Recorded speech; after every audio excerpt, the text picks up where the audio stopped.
Hi Mokshamma. So కథ చెప్పుకుందామా? ఇవాళ కథ వినాలంటే అసలు నిన్నటి కథ నీకేం గుర్తుందో చెప్పాలి, అప్పుడే ఇవాళ కథ స్టార్ట్ చేస్తా. మనము ఫిజికల్ యాక్టివిటీ చేయాలి, ఇంకా ఆకలి వేసినప్పుడే తినాలని నేర్చుకున్నాం. వెరీ గుడ్ మోక్ష. అండ్ ఇంకా ఇంకో విషయంలో నేను చాలా హ్యాపీగా ఉన్నాను. ఏంటో తెలుసా? చాలా మంచి ఫీడ్బ్యాక్ వచ్చింది. మనం కథలు చెప్పుకుంటున్నాం కదా మన ఇద్దరము, చాలా మంచి ఫీడ్బ్యాక్ వచ్చింది. సో ఇవాళ అవును, ఇవాళ కథ ఏంటంటే అపాత్రుడికి వరం. వరం అంటే ఏంటి మోక్ష? ఎస్, మనం దేవుడి దగ్గర వరాలు కోరుకుంటాం కదా, వరం అంటే విష్. అపాత్రుడికి అంటే అపాత్రుడు అంటే యూజ్లెస్ ఫెలో, పనికి రాని వాడని. ఓకేనా? అసలు ఎవరు పనికి రానివాడు, ఎవరి వల్ల ఆయనకి వరం వచ్చింది, ఆ వరం ఎట్లా మిస్యూజ్ చేసుకున్నాడు, తర్వాత ఏం తెలుసుకున్నాడు, అదంతా ఈ స్టోరీలో మనం తెలుసుకుందాం. ఓకేనా? ఓకే. ఒక ఊర్లో రంగడు అని ఒక పనికి మాలిన కుర్రవాడు ఉండేవాడు. వాడి తల్లి వడలు వేసి అమ్ముతూ ఇల్లు గడిపేది. రంగడికి చదువు ఏమాత్రం అంటలేదు. సో మెయిన్ క్యారెక్టర్ ఎవరమ్మా స్టోరీలో? రంగడు. రంగడు ఎలాంటి మనిషి? Useless fellow. వాళ్ళ మమ్మీ ఎట్లా ఇల్లు చూసుకునేదమ్మా? వడలు వేసి చూసుకునేది. కానీ వాడు మాత్రం తాను చాలా తెలివైన వాడినని, తన తెలివితేటలు ఎవ్వరూ అర్థం చేసుకోవటం లేదని అనుకునేవాడు. వడల అమ్మటంలోనైనా రంగడు తనకు సహాయపడతాడేమో, తాను మరేదన్నా పనులు చేసుకోవచ్చని తల్లి ఆశపడేది. కానీ రంగడు వడలు కొనే వాళ్ళతో పోట్లాటలు తెచ్చుకుని తల్లి ఆశను నిరాశపరిచాడు. చివరికి ప్రాణం విసిగి తల్లి వాణ్ణి తిట్టి ఇంటి నుంచి వెళ్ళగొట్టింది. తల్లి ఏం చేసిందమ్మా? ఎందుకు రంగడికి పౌరుషం వచ్చింది. తన తెలివితేటలు అందరూ గుర్తించేటట్టు చెయ్యాలని నిశ్చయించుకున్నాడు. వాడు ఇల్లు వదిలి ఊరి అవతల ఉన్న అరణ్యంలో ప్రవేశించాడు. ఎక్కడా మనుష్య సంచారం లేని అడవిలో వాడికి కొంచెం భయం వేసింది. దానికి తోడు చీకటి కూడా పడిపోతుంది. వాడు ఒక చెట్టు ఎక్కి కూర్చున్నాడు. ఎక్కడ కూర్చున్నాడమ్మా రంగడు? చెట్టు మీద కూర్చున్నాడు. అదే చెట్టు మీద చాలా కాలంగా ఒక భూతం ఉంటుంది. ఆ భూతానికి ఒక చెల్లెలు ఉండేది. ఒక మంత్రవేత్త ఆమెను ఒక సీసాలో బంధించి ఆ చెట్టు మొదల్లో పాట పెట్టాడు. ఆ చెట్టు మీద ఎవరుండారమ్మా? ఒక గోస్ట్ ఉండేది. ఆ గోస్ట్ యొక్క సిస్టర్ ని ఒక సీసాలో బంధించి చెట్టు రూట్స్ దగ్గర పాత పెట్టారు.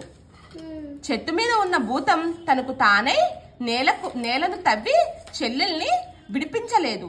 అందుకు ఎవరి సహాయమైనా కావాలి. ఇప్పుడు ఎవరో మనిషి చెట్టెక్కినట్టు గ్రహించింది ఆ భూతం. ఎవరయ్యా నువ్వు అని అడిగింది. భూతం ఏమడిగింది? ఎవరయ్యా నువ్వు? తనలాగే మరో మనిషి చెట్టు మీద ఉన్నాడనుకుని రంగడు, నా పేరు రంగడు, చాలా తెలివైన వాణ్ణి అన్నాడు. ఆహా, తెలివైన వాడివైతే నాకొక చిన్న సహాయం చెయ్యి అన్నది భూతం. భూతం మోక్ష, నువ్వు తెలివైన వాడివా? అయితే నన్ను చెట్టు నుంచి తీసేయి. లేదు, సహాయం చెయ్యి అని అడిగింది. తనను ఒకరు సహాయం అడుగుతున్నందుకు రంగడు ఎంతో గర్వపడి తప్పకుండా చేస్తాను, ఏం సహాయం కావాలో చెప్పు అన్నాడు. చెట్టు దిగి చెట్టు మొదల్లో తవ్వి నేలలో పాతిపెట్టి ఉన్న సీసాను తీయి అన్నది భూతం. రంగడు చెట్టు దిగి నేలను వేలతో కెలికి చూశాడు. నేల గట్టిగా ఉన్నది. తవ్వడానికి గుణపం కావాలే అన్నాడు వాడు. నీ తెలివితేటలు ఉపయోగించు అన్నది భూతం. రంగడు చుట్టూ చూశాడు. దూరాన ఎక్కడో కాస్త వెలుగు కనిపించింది. అక్కడెవరో మనుషులు ఉన్నట్టున్నారు. గుణపం పట్టుకొస్తాను అంటూ రంగడు అతికేసి వెళ్ళాడు. అక్కడ నిజంగానే ఒక కోయవాళ్ళు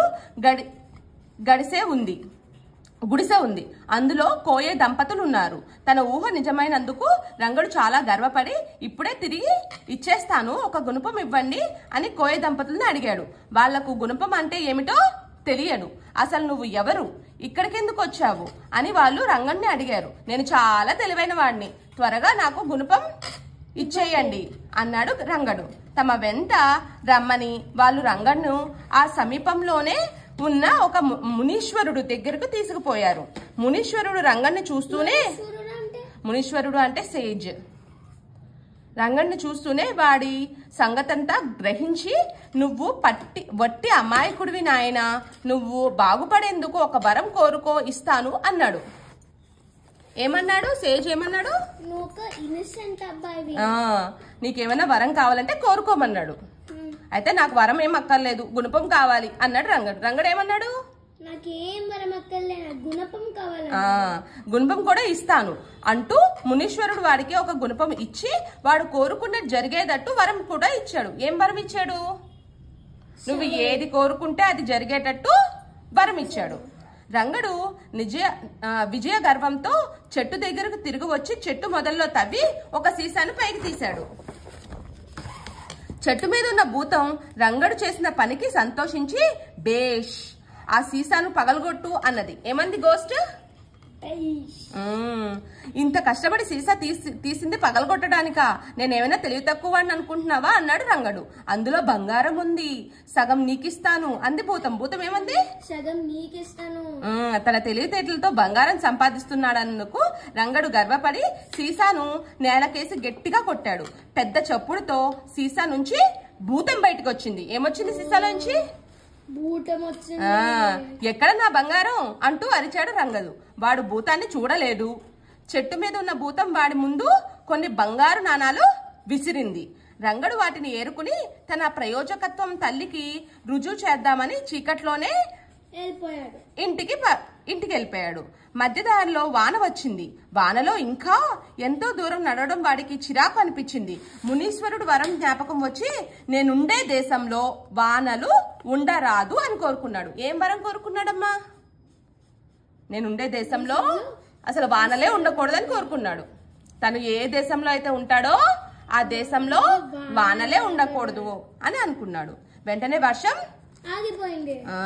రంగడు తన తెలివితేటలను అమితంగా సంతోషించి ఇంటికి పోయి తల్లికి బంగారం ఇచ్చి తాను సాధించిన ఘనకార్యాన్ని తల్లికి గర్వంగా చెప్పాడు. మునీశ్వరుడు ఇచ్చిన వరంతో తన వానను ఆపాడని తెలియగానే వాడి తల్లి అదిరిపడింది. ఈ సంగతి తెలిస్తే 10 మంది కలిసి వాడిని చంపేస్తారు. అయినా వాడు బెరిబాగులు వాడు కనుక వాడు చెప్పినది నిజం కాకపోవచ్చు అని ఆమె తనకు తాను సమాధాన పరుచుకుంది. కానీ అది మొదలు ఆ దేశంలో వానలే లేవు. తీవ్రమైన కాటకం ఏర్పడింది. అయితే దేశం సంపన్నమైనది కావటంతో రాజు ఇతర దేశాల నుండి ఆహార ధాన్యాలు కొని ఆ సంవత్సరం గడిపేశాడు. ఏమైందో తెలుసా మోక్ష? ఇప్పుడున్న రాజ్యంలో తను ఏ దేశంలో అయితే ఉంటాడో అక్కడ వానలు వద్దని కోరుకున్నాడు కదా రంగడు. సో అందుకునే వానలు పడలేదు. వానలు పడకపోతే ఫీల్డ్స్ పండుతాయా? సో వాళ్ళకి తినడానికి ఫుడ్ ఏమీ లేదు. రాజు కూడా పక్కన దేశాల దగ్గర నుంచి అప్పు తెచ్చుకుని తింటూ ఉండేవాడు. కానీ మరుసటి ఏడు కూడా దేశంలో వర్షమే లేదు. విచిత్రం ఏమిటంటే చుట్టుపక్కల దేశాల్లో భారీగా వర్షాలు కురుస్తూనే ఉన్నాయి. కానీ తన రాజ్యంలో మాత్రం చుక్క వర్షం కూడా లేదు. రంగడు తల్లి ఇప్పుడు రంగడు వరం మీద నమ్మకం కుదిరింది. ఆమె తన కొడుకుతో అరణ్యంలో మునీశ్వరుడు ఉండే చోటికి పోయింది. అయితే ఆ మునీశ్వరుడు అక్కడ లేడు. ఆయన ఎక్కడికో వెళ్ళాడని కోయవాళ్లకు కూడా తెలియదు. రంగడు తల్లి రాజుని చూడబోయి, మహారాజా, నా కొడుకు అభయం ఇచ్చేటట్టు అయితే వానలు కురవకపోవడానికి కారణం చెబుతాను. దేశాన్ని కాపాడే మార్గం మీరే చూడండి అంది.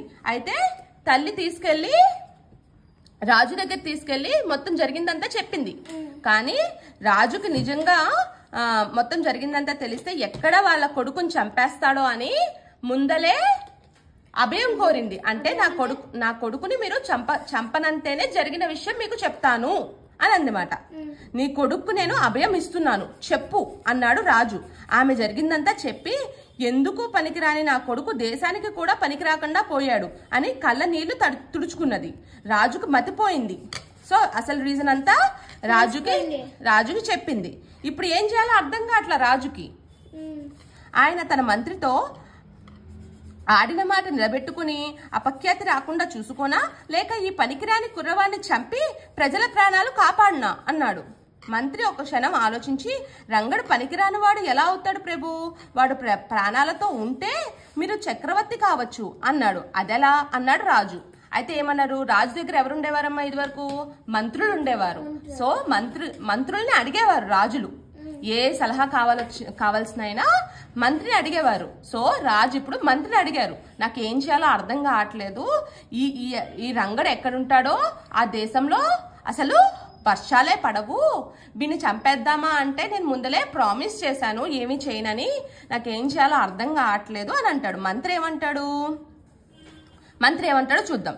రంగడు తాను ఉండే దేశంలో వానలు పడకుండా వరం కోరుకున్నాడు. వాడు ఏ దేశంలో ఉంటే ఆ దేశంలో వానలు పడవు. వీణ్ణి 2 ఏళ్ల పాటు ఏ దేశంలో ఉంచితే ఆ దేశం ఆర్థికంగా దెబ్బతిని మనకు సులభంగా వశమవుతుంది అన్నాడు మంత్రి. మంత్రి ఆలోచన బ్రహ్మాండంగా పారింది. కొద్ది సంవత్సరాల కాలంలో చుట్టుపక్కల ఉన్న దేశాలన్నీ రాజుకి లొంగిపోయాయి. అయితే ఏం చేశారో తెలుసా మోక్ష, వీళ్ళు రంగడు ఏ దేశంలో ఉంటే ఆ దేశంలో వర్షాలు పడవు కదా, వర్షాలు పడవు కాబట్టి వాళ్ళకి ఫుడ్ ఉండదు అండ్ ఫైనాన్షియల్ గా కూడా లో స్టేజ్కి వెళ్ళిపోతారు కదా. సో అందుకనే రంగడిని వేరే వేరే దేశాలకు పంపిద్దాం, వాళ్ళు ఆర్థికంగా వెనకబడతారు కాబట్టి వాళ్ళు కూడా మన ఎంపైర్ లోకి వచ్చేస్తారు, రాజు ఎంపైర్ లోకి వచ్చేస్తారు. ఆ ఐడియా వచ్చింది వీళ్ళకి.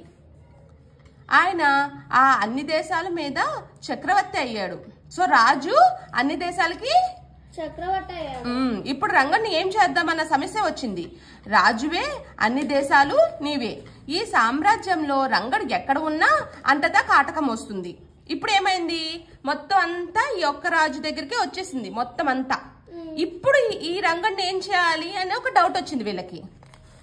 చక్రవర్తికి మంత్రి మరొక అమోఘమైన ఆలోచన చెప్పాడు.